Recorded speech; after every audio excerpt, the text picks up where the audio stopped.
So as a writer, I'm not here to preach or a storyteller. I'm just trying to give in my perspective or an opinion on something of it, which I'm entitled to as a storyteller or as an artist. I just can't.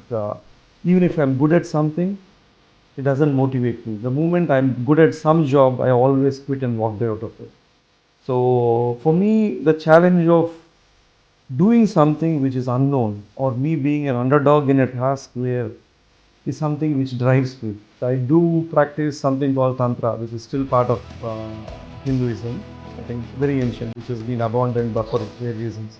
For me, I think that's Tantra has fundamentally changed me. There's something called Vignan and Bhairava Tantra, which is 112 techniques where you can transcend consciousness.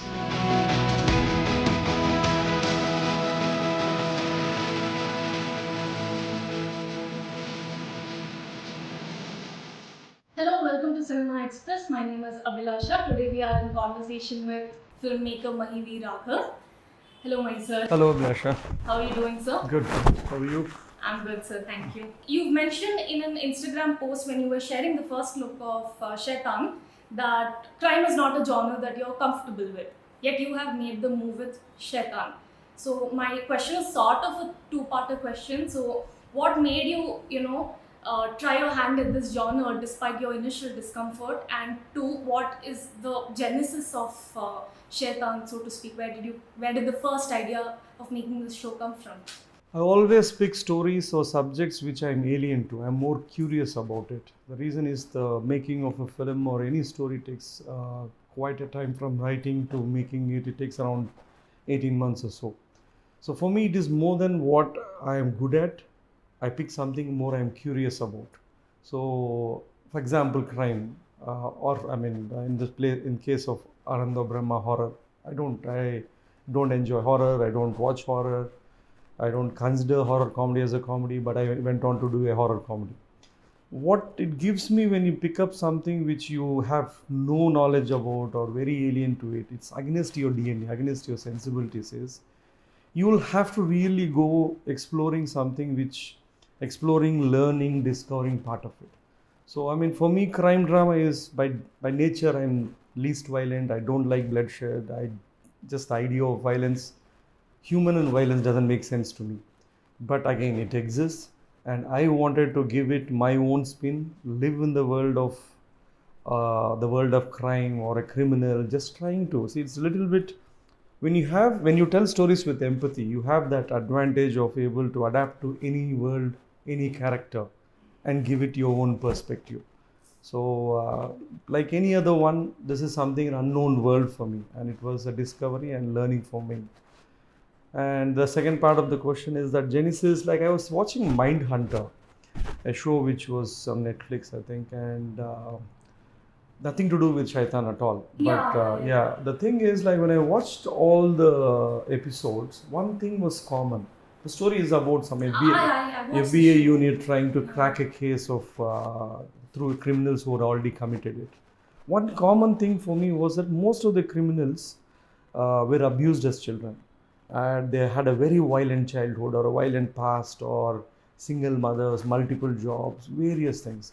For me, my take to it was somewhere every criminal or most criminals, let me make it not every criminal, is a victim of the society. Somewhere, I don't think a human by default is born. The natural DNA is to be a criminal or a crime. But somewhere in a given society with the circumstances or for their survival, they go on to lead. So I wanted to make a human drama or a crime drama based on the concept that most criminals are a byproduct of the society. They're a victim. The society punishes them for their crime, but never treats them for the victimhood. So, but this is my take on it, or this is just my view on crime and how crime or criminals are born in the society. Okay, so I have watched the trailer of Shaitan. I think it has scarred everyone, including me a little bit, despite being a fan of the crime genre. So now in the Shaitan, it is from the point of view of the serial killers. There are 3 serial killers, I'm assuming. There are no serial killers at all. There's nothing to do with. Okay. There's no serial killers. These are people there. Like if you look at the tagline, it's called "What we call crime is what they call survival." Yeah. So that's the thing. So I mean, it is not about. It's not a gangster raise and fall of a film. It is not about psychologically deranged serial killers. No, these are human as you and me.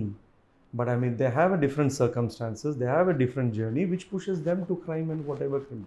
Yeah. So there's a huge difference in crime done for power and motive or any kind of a thing. There's a difference in crime done for survival and maybe circumstance. It doesn't justify, Yeah. but still, me as a storyteller, I'm purely a mirror to what is happening. As you've seen the trailer, there are a bunch of criminals. There are also police officers, and there are also Naxals somewhere. So could you speak a bit more about the environment the story is set in? Because you speak a lot about survival. So what are the circumstances the story is set in? No, it's a story about these 4 people, primarily about that guy Bali and the family as well, and their journey or their life journey where they go across what all they do or why they have been pushed to crime or why do they end up killing someone. It is their journey and how it's not that it's how that they how crime it's just that they couldn't how they were caught in a web or a cycle of crime and whatever it is. See again, if you ask them, they will have their own theory. They will not call it crime. They will have a long justification, their own kind of a thing as such. But that still doesn't justify in a society where it lives like. It's interesting that you have mentioned empathy, and you have also mentioned on the other hand that you're not justifying what they're doing. You're not like condoning what they're doing. But there seems to be a very thin line between both. As a creator, like whose side do you take? So how do you tackle that challenge as a writer, and as a creator of a series?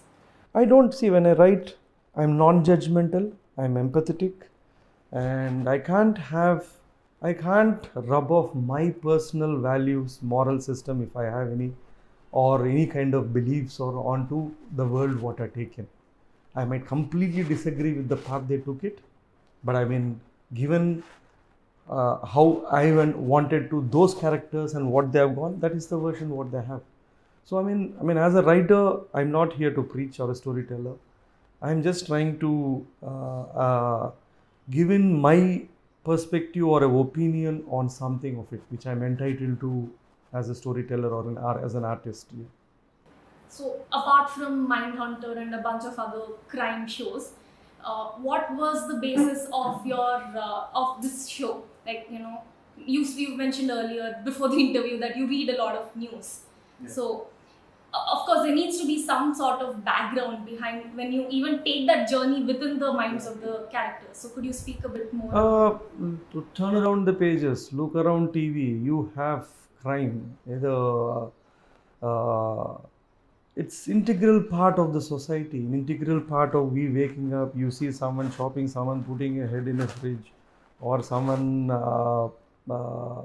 There's more brutality, violence existing in the thing, and we are exposed to, as an audience, as storytellers, we are exposed to what's happening around.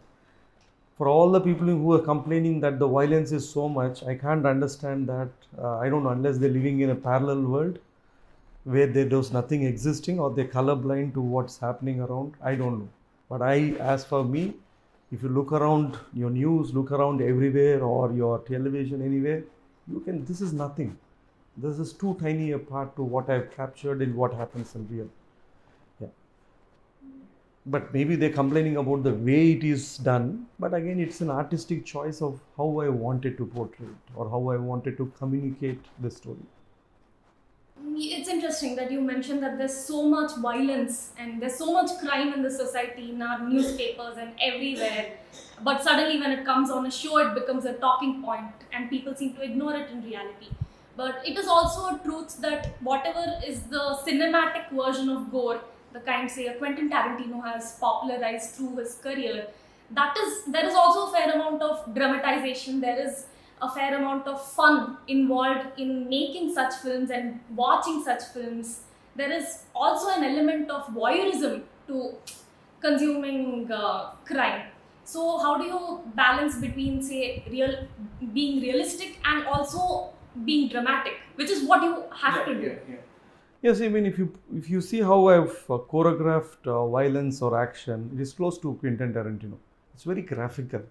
It's very on the face kind of a thing. It's just like that. It's something which is like quite. I mean, it's not. It's not the way violence has been portrayed or what the audience have experienced before. It again stems from how and my characters behave or where they come from. So it is for them. See, for example, there's much bigger than violence. The biggest complaint was the language, vulgar language. Yeah. I think they would have raised it either way. The thing is, if these characters don't speak it in that language, and there will be a mismatch in their actions to what they speak. Those characters, whoever it is, they have a language which they communicate that way.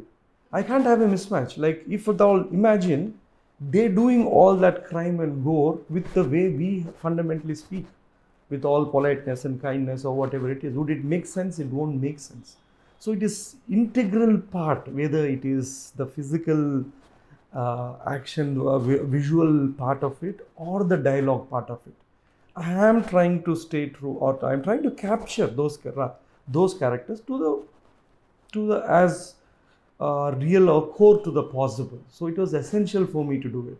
You know, when push comes to shove in terms of your creative calls, would you go for like a more realistic approach or would you go for a more dramatic approach? And I'm asking this because there is a discourse around responsibility. You know, some people say you have to be responsible to the society as a creator, and then there is another school of thought that says you have to be responsible to your art. You have a duty to make something entertaining, or you have a duty to make sure your producers get your money back. So how do you prioritize these creative calls? So for me, there's something called simple. I make it very simple when I run a business or I do something. There's something called legally right and morally right. Okay? Yeah. As long as I'm legally right, I am more than fine with it. When it comes to work, business and stuff. Maybe it's in a personal arena, it could be a different dimension where my morality or values are differently placed. When it comes to work, business, as I'm legally right, I'm entitled to do it. I'm entitled to express my opinion this way. Is it the most effective thing under the parameters of what is in the law? I'm more than fine. I'm for it. And as a storyteller, each one has their way of expression, and it can't be one size fits all. There can't be a standard morality code of saying that this is acceptable and not acceptable. Who are we to judge what is acceptable, not acceptable? Like, I made a show called Save Tigers, which is supposed to be a very clean shit family, whatever it is, and all that. And there is Shaitan. People who loved it might hate Shaitan, and there is the same audience who would have loved Shaitan would hate this. So there are completely for various set of audiences, each content is made, and this is made for OTT. I didn't make it for television. In OTT, you have a right to choice. You have a choice to choose to watch or not to choose. And as a filmmaker, have I done my job preparing the audience by my poster, by my trailer, by my interviews? I've done it. In spite of all the warnings, an adult is supposed to exercise his choice to watch or not watch.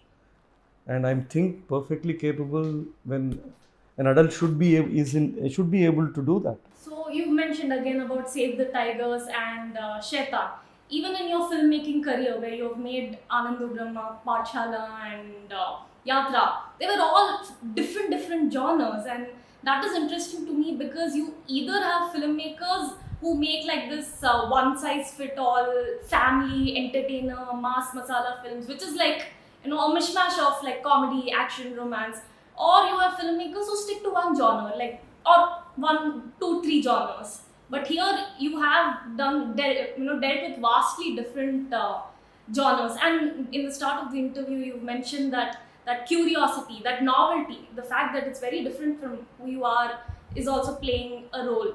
So, how was your creative process like? Was it like, because this is not a trajectory most filmmakers take? So, how did you land upon it, and what keeps you going from genre to genre? Thing is, as I told, I'm someone who is very curious, extremely restless. That's who I am.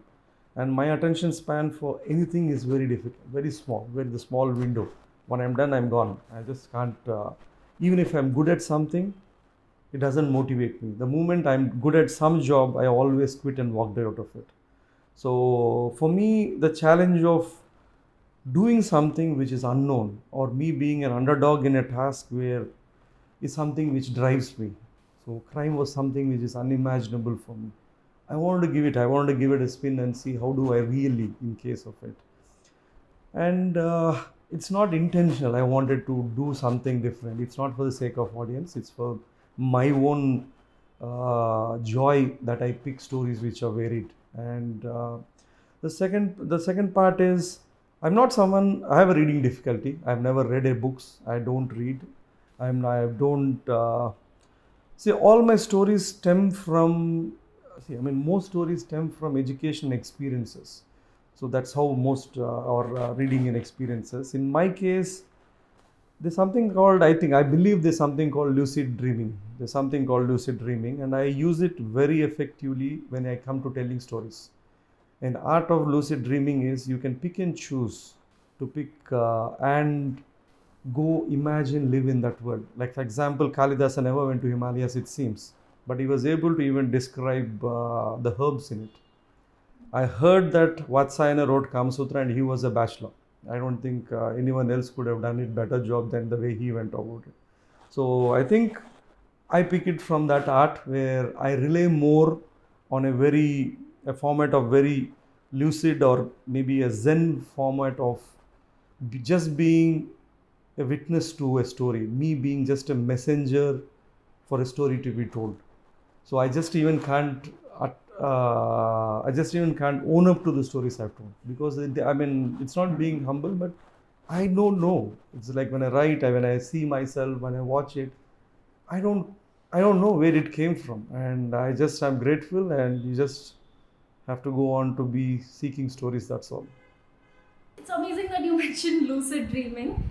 I have never quite heard anybody else say that. So are you like saying it literally or metaphoric, like something like that is your working process, or do you like while you're dreaming, do you write stories? No, dreaming is not. Dreaming is different. Lucid dreaming is different. Yeah, Lucid dreaming is done in a state of awareness and okay. conscious, and it is with the thing of it is a part of imagination. It is not dreaming as such. It is not. It's called lucid dreaming. That's all. For me, I think I was always a daydreamer. So for me, I didn't know that daydreaming would eventually lead up to or fine tune my art of lucid dreaming, where I could really make a livelihood of it. Yeah. Okay. So this lucid dreaming, is there like an element of entering another realm or astral projection to it? It's not, I don't know. You can transport yourself anywhere. Okay. That's imagination. You can transport yourself. So there is unconscious, subconscious, and superconscious. There are three layers to the whole thing. So I mean, anyone who seeks to seek something larger beyond your own experiences and education, there is something called that, and I think it works for me. Maybe it works for me. So I don't know how it works for others, but it does. So you've mentioned the three states of consciousness, and in your office, I have seen Buddhist flags all around. So is this like the basis more in the Eastern practice of religion and meditation, or is it more like in the Freudian practice? Buddhist flags is because I like the colors. So I do. Not a religious man, but I do practice something called Tantra, which is still part of Hinduism. I think very ancient, which has been abandoned but for its various reasons. For me, I think that's Tantra has fundamentally changed me. There is something called Vijnana Bhairava Tantra, which is 112 techniques where you can transcend consciousness. So, I don't know. It's too very weird from Shaitan to have something to do about consciousness is a tough task. But the concept of what Tantra, why I had to mention is like all religions have moral, immoral, black, white, dark, light. Tantra is something doesn't believe in any dualistic thing of anything. There is no moral or immoral. There is amoral in Tantra. So Tantra doesn't take a stand. It believes in transforming or transcending through experiencing and witnessing. So I believe in that thing. So yeah. As a creative person, when you were searching for a path, did Tantra come to you, or through Tantra, your creative path sort of emerged and took off? No, I've always been a seeker. I've always been spiritual. I've been restless, curious is what leads to again either storytelling or even trying to discover oneself. So it's just the larger. I think it's a journey of trying to discover who you are and what the purpose is. The discovery is there's no purpose, and maybe the purpose at best is to be alive and be here is the purpose. That's it. Lovely, lovely. So moving on to more practical things, you have made the shift from a more conventional path in filmmaking to being a producer with 3 Autumn Leaves, because you have mentioned in an interview that you wanted to have more control over storytelling and over writing and everything else. So, and through that process, you have entered the OTT industry. So again, this is a two-part question. A, how has that journey been so far for you? And B, how is it like in OTT right now? Because OTT in Hyderabad is very different from, say, the OTT in the West, or even OTT in Bombay for that matter. So how has that journey been like? I have always produced all my films except Ananda Brahma. So it's not by choice, but somehow accidentally I started as a producer, and I learned by filmmaking by losing money producing films. And I never knew that experience would come in handy a decade later when OTT would come up. So OTT, both creatively and commercially, is once in a lifetime opportunity for filmmakers, actors, technicians, and everything. Creatively, the stories, this is Shaitan would have never been told on in a film. And creatively, there's a lot of stories which can't be made for a 2.5 hour conventional feature film kind of a thing. You can really go to a varied set of stories can be told, and the reach of OTT is like you can make a story like Fauda or a dark or something which the world can see. You're making a film here for 7 to 8 crore people, or maximum something around to our core audience of the nation. OTT gives you that freedom, or it gives you an opportunity for us. You make something here. Someone in Mexico can see that. Maybe someone sees it in Shaitan is seen in someone, that's something which drives me. I just can't understand that with such deep cultural and mythology we aren't able to sell the world our stories. So it might not be me, but at least we have a platform now through OTT where we can go on to tell stories to a larger world. And commercially makes sense. It's less risky, very organized business, and it suits someone like me who is extremely organized and someone who has worked in a corporate organized business before. You're saying it's a once in a lifetime opportunity, but there is also now a discourse, or now it feels like, because OTT's been around for a while, I'm saying from the time Jio came and the platforms moved to Prime and Netflix moved to India, there's now too much of everything. So again, it is starting to feel a bit like it's not that much of a once in a lifetime opportunity. Like, even film producers, they want the films to do in theatre well before buying it for OTT. So how are you sort of perceiving that or gearing up for the challenges? No, films are different, the originals are different, but leaving that, OTT put together is billions of dollars of business. It's billions. Whether we like it or not, the way we consume content has changed forever.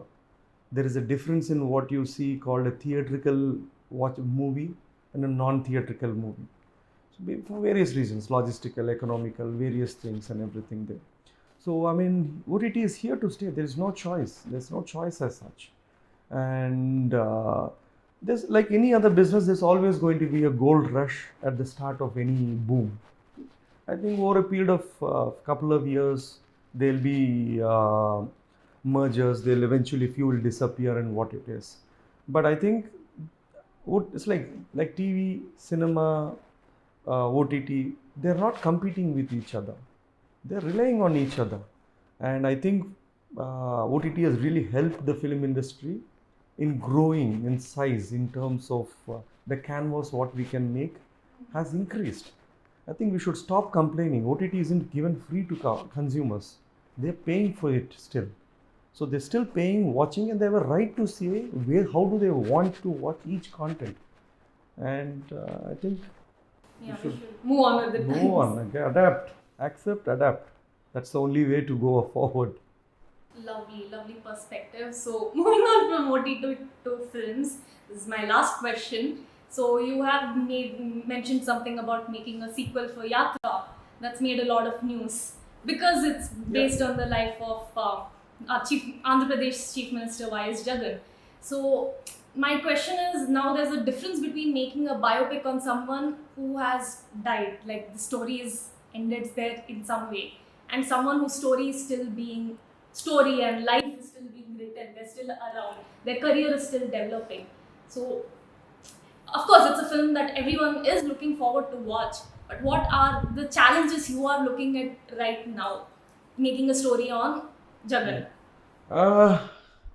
Don't think you should make there's no standard norm to say that someone has to be dead to make their story. No, I wasn't telling that, but I'm just saying. No, like for example, it's you have Dhoni, you have Mary Kom, you have a whole lot of this thing who are at the peak of their career and still made films. But that is where the questions came from. Yeah. Like, and they all did well. So it's nothing there. See, I mean, a story is a story. It doesn't really matter whether someone is there around, there it is there. What do you look in a story? Like, I mean, if there should be, I mean, is